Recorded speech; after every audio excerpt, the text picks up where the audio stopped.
솔직히 요즘 이런 생각 안 해본 사람 없을 거예요. 열심히 일해서 월급을 저축만 하면 됐던 시대는 끝났어요. 금리는 바닥이고 적금 이자로는 물가 상승률도 못 따라가고, 그렇다고 재테크를 하자니 그것도 도박 같고요. 주식은 반토막 나고 코인은 롤러코스터고 부동산은 영끌 아니면 쳐다볼 수도 없고, 어차피 뭘 해도 안 되는 거 그냥 쓰면서 살자. 모아봐야 집 한 채 못 사는데 커피값이라도 아끼면서 뭐 하나, 욜로잖아. 한 번 사는 인생인데. 이 논리가 사실 꽤 그럴듯하게 들려요. 근데 이게 연령대별로 나타나는 양상이 좀 달라요. 이때는 저축 자체를 안 하고 버는 대로 다 쓰는 쪽으로 가요. 30대는 어차피 모아서는 안 되니까 빚을 최대한 땡겨서 집이라도 사자, 영끌의 길로 가요. 40대는 아직 늦지 않았다며 한 방에 역전하겠다고 위험한 투자에 올인하고요. 50대는 뒤늦게 공포가 밀려오면서 원금 보장이요 하는 사기성 상품에 마지막 퇴직금을 넣어버려요. 전부 다 지금이 힘드니까 하는 선택이에요. 이해가 안 되는 게 아니에요. 근데 아이러니하게도 그 선택이 5년 뒤에 나를 또래 중에서 가장 밑바닥으로 밀어내어버립니다. 그리고 지금 한국 경제가 이 잘못된 선택의 대가를 예전의 3배, 5배로 치르게 만들고 있거든요. 성장률은 2%대로 추락하고 물가는 오르고 원화 가치는 떨어지고 있는 이 시대에 연령대별로 절대 해서는 안 되는 선택이 구체적으로 뭔지, 그 선택을 하면은 3년 뒤, 5년 뒤에 실제로 어떤 상황에 처하게 되는지, 그리고 이 구조에서 빠져나오려면 뭘 해야 하는지 오늘 처음부터 끝까지 풀어보겠습니다. 연령대별로 들어가기 전에 먼저 큰 그림을 하나 깔아야 해요. 왜 지금 시대에 잘못된 선택의 대가가 이렇게 커졌느냐, 이걸 이해해야 각 연령대 이야기가 피부에 와닿거든요. 한국 경제 성장률이 올해 2%도 안 될 가능성이 높아졌어요. 작년에 한국은행이 올해 전망치를 1.9라고 내놓았는데 그게 1.4가 됐다가 0.8까지 3번이나 깎였거든요. 1년도 안 돼서 전망치가 반토막 넘게 내려간 건 이례적인 일이에요. IMF도 비슷한 전망을 냈고요. 왜 이렇게 급격히 나빠졌느냐? 생산 연령 인구라는 게 있어요. 15세부터 64세까지의 인구를 말하는 건데, 이 숫자가 줄어들기 시작하면은 그 나라의 성장률은 0%대로 내려앉습니다. 이건 이론이 아니라 실제로 모든 나라에서 일어난 일이에요. 일본이 첫 번째 사례였어요. 1995년부터 생산 연령 인구가 줄기 시작했거든요. 그 전까지 세계 2위 경제 대국이었던 일본이 이후 30년 가까이 제자리 걸음을 했잖아요. 그때 서양 경제학자들이 뭐라고 했냐면은 일본 정부가 정책을 못해서 그렇다, 일본 사람들이 워낙 돈을 안 써서 그렇다, 이런 식으로 분석했거든요. 근데 2010년대에 똑같은 현상이 유럽으로 번졌어요. 유럽의 생산 연령 인구가 2010년부터 줄기 시작했거든요. 그러자 그 경제학자들이 전부 부끄러워했습니다. 일본만의 문제가 아니었던 거예요. 재패니피케이션, 일본화라는 용어가 그때부터 유행하기 시작했는데, 청년이 사라지면은 어떤 나라든 같은 운명을 맞는다는 걸 인정하게 된 거죠. 그 증거가 숫자로 명확하게 나와요. 2008년부터 2024년까지 16년 동안 미국은 88% 성장했는데 유럽은 고작 8% 성장했어요. 11배 차이입니다. 2000년대 초반만 해도 유럽이 미국을 추월한다고 난리였는데 완전히 뒤집힌 거예요. 그러면은 미국은 왜 괜찮았느냐? 미국은 2007년까지 합계 출산율이 2.1이었거든요. 선진국 중에 이런 나라가 없어요. 프랑스가 아랍계 이민자 포함해서 1.8 정도인데 미국은 2.1을 유지했단 말이에요. 7년에 태어난 아이들이 성인이 되는 게 2027년쯤이니까 미국 경제는 지금까지 상대적으로 탄탄할 수 있었던 겁니다. 자, 그러면은 한국은요. 한국의 출산율이 급격히 떨어진 시기에 태어난 아이들이 올해부터 성인이 되기 시작해요. 그래서 올해부터 한국 경제에 본격적으로 인구 타격이 오는 거예요. 1% 넘는 성장을 하면 와, 올해 정말 잘했다고 평가하는 시대가 된 겁니다. 이게 왜 개인의 선택과 연결되느냐고요. 성장률이 높던 시대에는 실수를 해도 경제 전체가 커지면서 자연스럽게 메워졌거든요. 잘못된 투자를 해도 시간이 지나면 회복이 됐어요. 근데 저성장 시대에는 한번 빠지면 다시 올라오기가 정말 힘들어요. 비유를 하나 들어볼게요. 에스컬레이터를 타고 올라가는 중에 넘어지면 어때요? 가만히 있어도 에스컬레이터가 나를 다시 위로 올려주잖아요. 이게 고성장 시대예요. 근데 지금은 에스컬레이터가 멈춘 거예요. 아니, 솔직히 말하면 아래로 내려가기 시작한 거예요. 여기서 넘어지면은 에스컬레이터가 나를 밑으로 끌고 내려가요. 그래서 지금 시대의 잘못된 선택의 대가가 예전보다 몇 배로 커진 겁니다. 여기에 인플레이션이라는 폭탄이 하나 더 있어요. 지난 40년 동안 물가가 안정됐던 건 세계화 덕분이었거든요. 베트남에서 싼 인건비로 만들고 중동에서 싼 원유를 가져오고 전 세계가 분업을 해서 원가를 낮춘 덕분에 물가가 잠잠했던 거예요. 근데 이제 그 세계화가 끝나가고 있어요. 트럼프 대통령이 관세를 올리고 각 나라가 자기 땅에 공장을 짓게 하고 베트남 인건비가 미국의 10분의 1인데 관세 100%를 붙이면 그 가격 차이가 의미가 없어지잖아요. 앞으로는 모든 게 비싸지는 세상이 올 가능성이 높아요. 원화 가치도 떨어지고 있어요. 지금 미국 1년물 국채 금리가 스트인데 한국은 2.1%거든요. 미국이 2배예요. 당연히 돈이 미국 쪽으로 빠져나가고 원화 가치가 계속 하락하는 거예요. 몇 년 전만 해도 1달러에 1,000원이었는데 이제 1,300원이 넘는 게 당연해졌잖아요. 그러니까 정리하면 이래요. 성장률은 떨어지고 물가는 오르고 원화 가치는 줄어들고 이 세 가지가 동시에 진행되면서 잘못된 선택 하나가 만드는 격차가 예전과는 비교할 수 없을 만큼 커진 거예요. 이 배경을 알고 나면 연령대별 이야기가 훨씬 생생하게 들릴 겁니다. 그러면 이제 진짜 연령대별로 들어가 볼게요. 먼저 20대가 빠지는 가장 끔찍한 함정. 첫 번째는 저축 자체를 시작하지 않는 거예요. 너무 당연한 소리처럼 들린다고요. 근데 진짜 문제는 왜 저축을 안 하느냐가 아니라 저축을 안 했을 때 이 시대에는 어떤 일이 벌어지느냐예요. 예전이랑 완전히 다릅니다. 1990년대에 사회초년생이 적금을 안 들어도요. 연봉 인상률이 매년 10% 넘었어요. 물가 상승률보다 월급이 더 빨리 올랐으니까 몇 년 지나면은 자연스럽게 돈이 모였거든요. 에스컬레이터가 나를 올려주는 시대였던 거예요. 지금은요. 한국 경제 성장률이 1%도 안 되는 시대가 왔어요. 성장률이 낮으면은 기업 이익이 안 늘고 기업 이익이 안 늘면은 연봉 인상이 거의 안 돼요. 월급이 제자리인데 물가는 계속 오르니까 시간이 갈수록 같은 월급으로 살 수 있는 것들이 줄어드는 거예요. 구체적으로 보여드릴게요. 지금 월급 250만 원 받는 사람이 저축을 아예 안 한다고 해봐요. 인플레이션이 매년 센트씩만 온다고 가정하면 5년 뒤에 지금의 250만 원은 실질적으로 215만 원의 가치밖에 안 돼요. 아무것도 안 했는데 매년 자동으로 35만 원을 빼앗기는 셈이에요. 여기에 원화 가치 하락까지 더하면요. 지금 환율이 1달러에 1,300원대인데 앞으로 3년에서 7년 정도는 원화가 더 약세일 가능성이 높아요. 왜냐면은 미국의 베이비붐 세대가 이미 은퇴해서 저축을 빼쓰고 있어서 미국 금리가 높은 상태고 한국의 베이비붐 세대는 아직 현역이라 저축을 하고 있어서 한국 금리가 낮거든요. 이 구조적 차이가 해소되기 전까지는 달러 대비 원화가 계속 빠질 수밖에 없어요. 그러니까 때가 저축을 안 하고 버는 대로 다 쓰면 인플레이션에 깎이고 원화 약세에 깎이면서 시간이 갈수록 실질적으로 가난해지는 거예요. 가만히 있는 게 현상 유지가 아니라 후퇴인 시대가 된 겁니다. 그러면 20대는 뭘 해야 하느냐? 금액이 중요한 게 아니에요. 월 20만 원이든 30만 원이든 상관없어요. 핵심은 비율이에요. 월급에서 얼마를 먼저 떼어놓을 건지 정하고 그 돈을 월급날 자동이체로 빼놓는 겁니다. 나머지로 사는 거예요. 실제 사례를 하나 들어볼게요. 월급 250만 원에서 센트인 75만 원을 먼저 빼놓는다고 해봐요. 적금 40만 원, 달러 자동 매수 15만 원, 인덱스 펀드 20만 원 이렇게 세 곳에 나눠 넣어요. 남은 175만 원으로 월세 50만 원 내고 125만 원으로 한 달을 사는 거예요. 빠듯하지만 불가능하지는 않거든요. 이걸 3년만 하면은 적금 140만 원에 달러 자산의 펀드 평가액까지 합쳐서 거의 3천만 원 가까이 돼요. 같은 3년 동안 저축 제로였던 사람과 3천만 원의 격차가 벌어지는 겁니다. 여기서 한 가지 더 중요한 게 있어요. 왜 달러와 인덱스 펀드를 같이 넣느냐? 이게 포트폴리오의 종 다양성이에요. 건강한 생태계는 한 종류의 생물만 있는 게 아니라 다양한 종이 균형을 이루잖아요. 재테크도 똑같아요. 원화 적금만 있으면은 원화 가치가 떨어질 때 같이 떨어지고 주식만 있으면 주가가 빠질 때 같이 빠지거든요. 근데 달러가 오를 때 원화 자산이 빠지고 주식이 빠질 때 달러가 오르면은 서로 상쇄가 돼요. 이 균형이 있으면 어떤 위기가 와도 전멸하지 않는 거예요. 자, 이제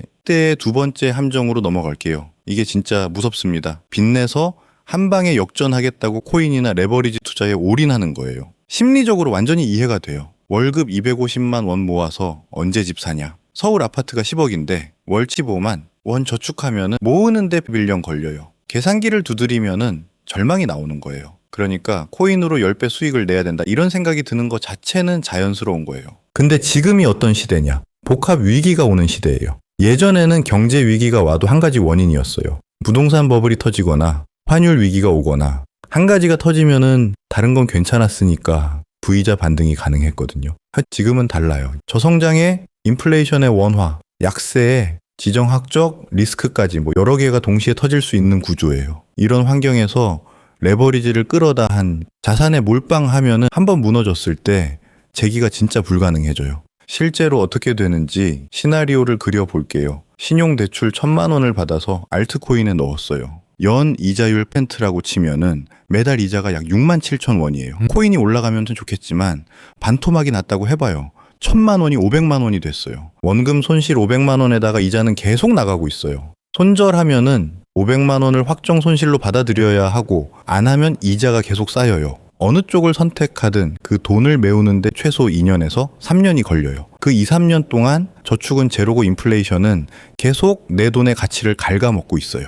실질적으로는 5년치 시간을 잃는 거예요. 같은 시기에 매달 75만 원씩 분산 저축을 한 사람은 3년이면 3천만 원 가까이 모여 있잖아요. 비투한 사람과의 격차가 거의 3,500만 원이에요. 28살에 했던 선택 하나가 41살에 3,500만 원의 차이를 만든 거예요. 그래서 20대에 가장 중요한 건 두 가지예요. 첫째, 금액에 상관없이 저축 비율을 정하고 자동이체를 거는 습관을 만들 것. 둘째, 절대 빚을 내서 한 자산에 몰빵하지 말 것. 이 두 가지만 지켜도 그때에서 또래보다 가난해지는 최악의 시나리오는 피할 수 있어요. 좋아요. 그러면은 30대로 넘어가 볼게요. 사실 30대가 빠지는 함정이 한국에서는 제일 흔하고 제일 파괴력이 커요. 30대의 끔찍한 선택, 바로 무리한 영끌입니다. 왜 30대가 영끌에 빠지는지는 너무 잘 이해가 돼요. 전세는 사기가 무서워졌고 월세는 매달 돈이 증발하는 기분이고 주변에서 하나둘씩 집을 사기 시작하면은 나만 뒤처지는 것 같거든요. 부모님도 집은 사야지 하시고 뉴스에서는 집값이 또 오른다고 하니까 지금 안 사면 영원히 못 사는 거 아닌가 하는 공포가 밀려와요. 근데 여기서 숫자를 하나 볼게요. 한국의 가계 대출이 GDP 대비로 전 세계 거의 최상위권이에요. 쉽게 말해서 한국 사람들이 벌어들이는 돈에 비해 빚이 너무 많다는 뜻이에요.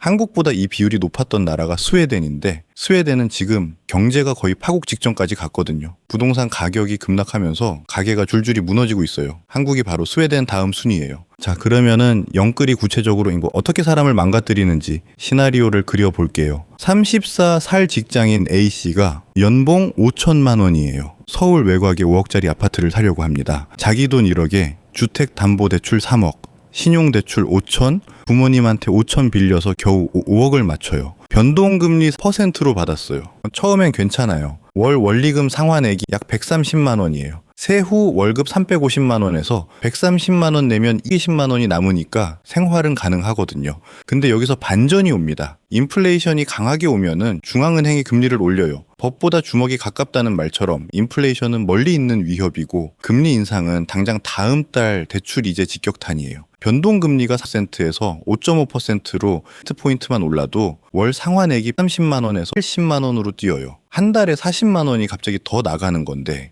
이미 빠듯하게 살고 있었으니까 생활이 급격히 무너져요. 거기에 아이가 생기면요. 출산 비용, 육아용품, 어린이집비까지 겹치면 매달 적자예요. 카드 리볼빙을 쓰기 시작하면 거기서부터 빚의 눈덩이가 굴러가요. 최악의 시나리오는 이거예요. 금리가 올라서 감당이 안 돼서 집을 내놓는데 그때는 다른 사람들도 다 같은 처지라서 매물이 쏟아져요. 집값이 떨어져 있는데 빚은 그대로예요. 5억에 산 집이 4억이 됐으면 대출 3억 5천에 집값 4억이니까 갭이 5천만 원밖에 안 남아요. 중개 수수료에 세금 내면 손에 남는 게 거의 없어요. 빚만 고스란히 남는 거죠. 같은 나이에 전세에 살면서 매달 여유 자금으로 달러 20만 원, 금 15만 원, 인덱스 펀드 10만 원을 넣어온 사람이 있어요. 3년이면 달러 720만 원어치, 금 540만 원어치, 펀드 80만 원, 합치면 140만 원인데 원화가 약세니까 달러 자산의 원화 환산 가치는 더 올라 있어요. 무리한 대출 이제 시달리지 않으니까 생활도 안정적이고요. 오해하시면 안 되는 게 집을 사면 안 된다는 게 아니에요. 핵심은 무리하지 않는 선이 어디냐는 거예요. 대출 원리금 상환액이 월 소득의 30%를 넘으면은 위험 신호예요. 그리고 반드시 고정금리로 가야 해요. 변동금리가 당장은 퍼센트 정도 싸 보이는데 금리가 이트만 올라도 그 차이가 수천만 원이 됩니다. 5년치 커피값 아낀 게 한 방에 날아가는 거예요. 그리고 30대가 놓치기 쉬운 게 하나 더 있어요. 이거 진짜 중요합니다. 집을 사는데 전 재산을 묶어버리면 다른 기회를 완전히 잃는다는 거예요. 한국인 자산의 70% 이상이 부동산에 묶여 있는데 이건 모든 달걀을 한 바구니에 넣은 것과 똑같아요. 부동산이 흔들리면은 전 재산이 흔들리는 구조인 거죠. 건강한 생태계에서 종의 다양성이 중요하듯이 자산도 다양해야 위기에 버텨요. 집이라는 한 종류의 자산에 모든 걸 걸면은 그 자산이 흔들릴 때 대응할 방법이 없거든요. 달러도 있고 금도 있고 주식도 있으면은 집값이 떨어져도 다른 자산이 완충을 해줄 수 있어요. 이 이야기에서 자연스럽게 이어지는 게 왜 원화만으로는 위험하냐는 건데요. 아까 말했듯이 미국 금리가 스트이고 한국 금리가 이트예요. 이 차이가 왜 생기느냐? 미국의 베이비붐 세대는 6년생부터 1964년생까지인데 가장 어린 사람이 이미 61살이에요. 은퇴해서 저축을 빼쓰는 중이거든요. 저축이 줄어드니까 시중에 자금이 부족해지고 자금이 부족하니까 금리가 높아지는 겁니다. 한국은 다릅니다. 한국의 베이비붐 세대는 1954년생부터 14년생까지예요. 가장 어린 사람이 아직 51살이에요. 현역이라서 월급 받고 저축을 하는 중이거든요. 그래서 한국의 자금이 상대적으로 풍부하니까 금리가 낮은 거예요. 이 차이가 짧으면은 3년 길면 7년 정도 더 유지돼요. 왜 편차가 크냐면은 한국에서 실제로 정년인 60세까지 직장을 다니는 사람이 1%도 안 되거든요. 대부분 50대 중후반에 나오니까 베이비붐 세대 막내인 14년생이 실질적으로 은퇴하는 시점이 유동적인 거예요. 어쨌든 이 기간 동안은 달러가 원화보다 유리한 상태가 계속돼요. 원화로만 자산을 가지고 있으면은 시간이 갈수록 불리해진다는 뜻이에요. 달러를 조금씩이라도 모아가는 것, 이것만으로도 원화 가치 하락에 대한 상당한 방어가 됩니다. 자, 이제 40대로 넘어갑시다. 40대가 빠지는 함정은 한마디로 조급함이에요.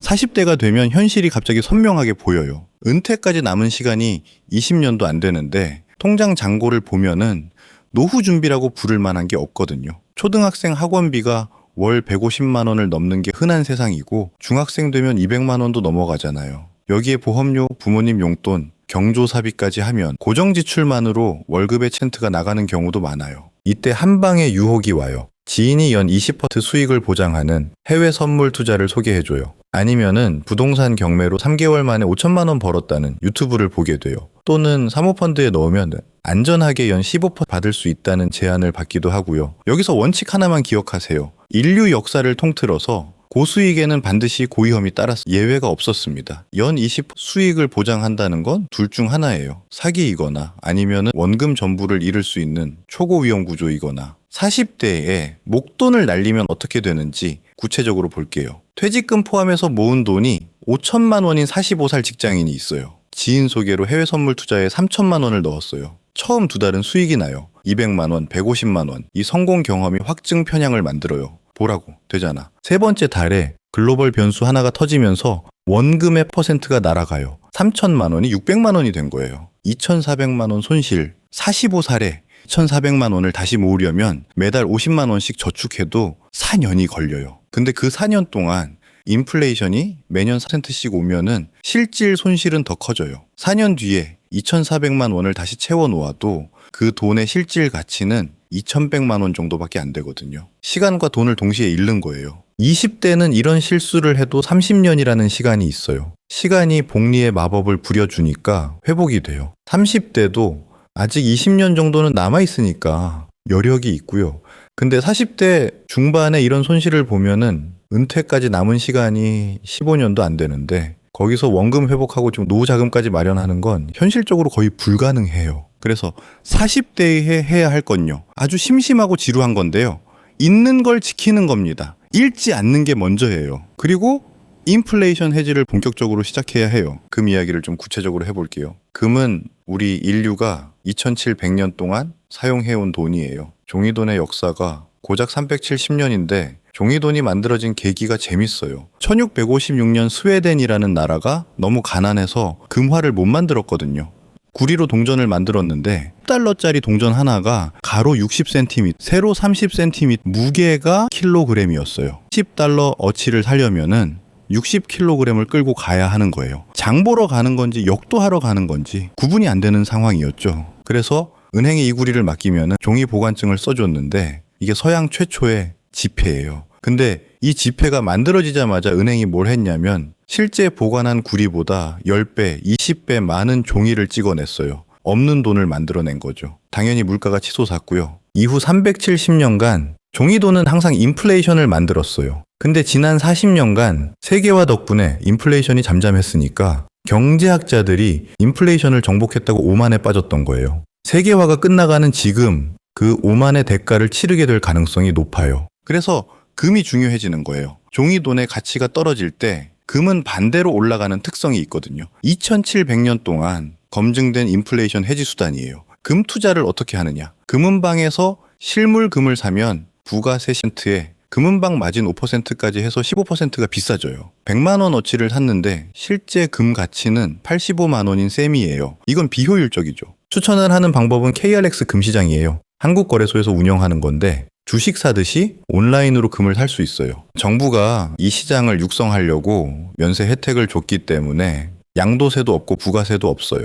이 실물로 찾을 때만 10% 부가세를 내면 되니까 실물 인출 안 하고 계좌에서만 사고 팔면은 가장 효율적인 금 투자 방법이에요. 달러도 40대부터는 반드시 포트폴리오에 넣어야 해요. 미국 달러는 인플레이션이 오면은 금리를 확 올려주는 특성이 있어서 인플레이션에 대한 방어가 자동으로 되거든요. 달러가 대접받는 시대가 최소 5년에서 10년은 지속될 거예요. 40대 포트폴리오의 핵심은요, 원금을 지키면서 인플레이션을 방어하는 거예요. 금, 달러, 원자재 관련 주식을 포트폴리오에 적절한 비율로 넣되 한 자산에 %를 넣는 식으로 하면 안 돼요. 본인의 상황에 맞게 20%씩 15% 배분하는 거예요. 그리고 40대에 진짜 중요한 게 하나 더 있어요. 이건 돈 이야기가 아니라 커리어 이야기인데 사실 돈보다 더 중요할 수 있어요. 한 길만 파는 시대가 끝났거든요. 지금 있는 직장이 5년 뒤에도 있을 거라는 보장이 없어요. 바이든 정부 때 한국의 반도체, 배터리 공장들이 미국으로 대거 빠져나갔잖아요. 평균 연봉 8천만 원에서 1억 되는 양질의 일자리가 한국이 아니라 미국 땅에 지어진 거예요. 기업이 떠나면 일자리도 같이 떠나요. 그래서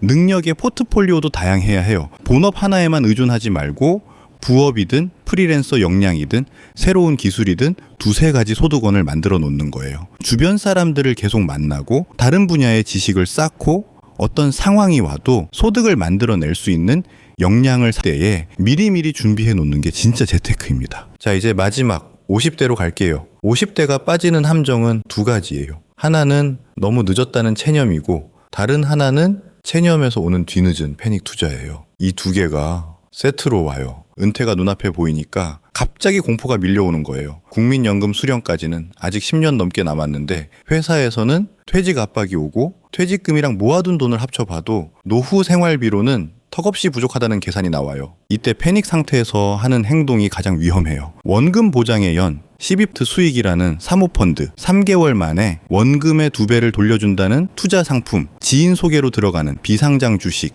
다 사기성 상품일 가능성이 높은데 절박하니까 정상적인 판단이 안 되는 거예요. 이때 노후 자금을 날리면 진짜 답이 없어요. 다시 벌 시간이 없으니까요. 여기에 인플레이션이 겹치면은 상황이 더 참혹해져요. 이걸 숫자로 보여드릴게요. 2억 원을 모아서 은퇴했다고 해봐요. 매달 생활비가 200만 원이면은 단순 계산으로 83개월, 약 7년을 버틸 수 있어요. 근데 물가가 매년 5%씩 오른다고 해봐요. 첫 해에 200만 원이던 생활비가 5년 뒤에는 255만 원이 필요해져요. 같은 생활 수준을 유지하는데 매달 55만 원이 더 들어가는 거예요. 원래 83개월 버틸 수 있었던 돈이 실질적으로는 60개월, 5년이면 바닥나요. 2년이나 빨리 돈이 떨어지는 거예요. 일본은 고령화와 함께 디플레이션을 겪었으니까 현금 가치라도 유지가 됐거든요. 1억 원을 은행에 넣어두면은 10년 뒤에도 1억 원의 구매력이 비슷했어요. 근데 한국은 디플레이션이 아니라 인플레이션이 올 가능성이 높아요. 세계화가 끝나면서 원자재 값이 오르고 관세 전쟁으로 수입 물가가 오르고 원화 가치까지 떨어지니까 삼중으로 물가 상승 압력을 받거든요. 그래서 일본 어르신들보다 한국 어르신들이 더 고통받을 수 있다는 이야기가 나오는 거예요. 아르헨티나라는 나라의 사례가 있는데요. 한때 금리가 105%였어요. 은행에 돈 넣으면 1년에 2배가 넘게 불어나는 건데 아무도 저축을 안 했어요. 왜냐면 인플레이션이 %니까요. 월급이 들어오면은 그날 바로 다 써버리는 게 가장 합리적인 행동이에요. 내일이면 그 돈의 가치가 줄어드니까요. 한국이 아르헨티나까지 갈 거라는 건 아니에요. 근데 물가가 매년 4%에서 5%씩 꾸준히 오르는 것만으로도 은퇴 자금은 눈에 띄게 녹아내려요. 이걸 방치하면 안 된다라는 거죠. 그때 해야 할 건 이거예요. 첫째, 원금을 지키세요. 어떤 고수익 상품에도 혹하지 마세요. 연 7% 이상을 보장한다는 상품은 일단 의심하세요. 둘째, 인플레이션 해지 포트폴리오를 반드시 만드세요. 퇴직금 전부를 원화 정기예금에 넣어두면 인플레이션에 매년 갉아먹기. 구체적으로는요. 퇴직금에 안전한 원화 예적금에 넣고 트는 달러 자산에 퍼센트는 금에 나머지 트는 배당주나 채권 같은 수익형 자산에 넣는 식으로 분산하는 거예요. 비율은 개인 상황에 따라 조정해야 하지만 핵심은 원화 한 곳에 몰아넣지 않는 거예요. 자, 여기까지가 연령대별 이야기인데 이 모든 이야기를 관통하는 핵심이 하나 있어요. 지금 한국에는 아직 카드가 하나 남아있다는 겁니다. 한국의 베이비붐 세대가 아직 완전히 은퇴하지 않았어요. 아직 현역인 이들의 저축이 한국 금융시장에 남아있고 거기에 국민연금이라는 거대한 고래가 있어요. 한국 금융시장이라는 연못에 사는 고래예요. 국민연금 보험료율을 10%에서 점진적으로 10%까지 올리기로 했잖아요. 이건 강제 저축이 계속 늘어나는 거라서 앞으로 몇 년간은 한국에 자금이 좀 남아도는 현상이 생길 수 있어요. 근데 이 시간이 길지 않아요. 짧으면 3년, 길어야 7년이에요. 이 찰나의 기간 동안 이 돈이 어디로 흘러가느냐가 대한민국의 미래를 결정합니다. 이 돈이 새로운 스타트업에 도전하는 청년들에게 혁신적인 기술에 흘러가면 한국 경제에 새로운 엔진이 생기는 거예요. 근데 이 돈이 또다시 부동산으로 콘크리트 속으로 빠져서 땅에 묻혀버리면 그때는 진짜 답이 없습니다. 이건 이제 국가 차원의 이야기이기도 하지만 개인 차원의 이야기이기도 해요. 내 돈을 어디에 넣느냐가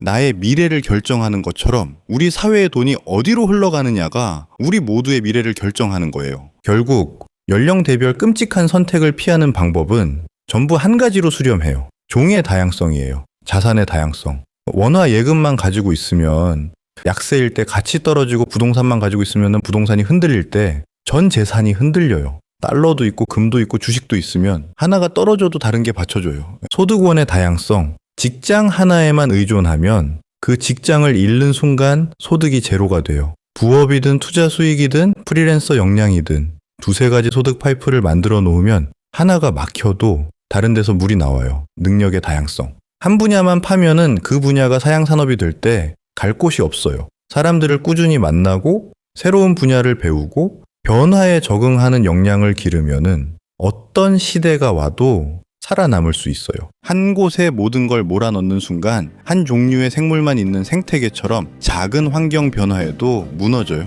근데 다양성을 갖추면은 위기가 와도 치명적이지 않나요? 복합 위기가 일상이 된 이 시대에 종의 다양성이야말로 또래보다 가난해지지 않는 유일한 방어막입니다. 인류 역사상 가장 풍요롭고 값쌌던 시대가 끝나가고 있어요.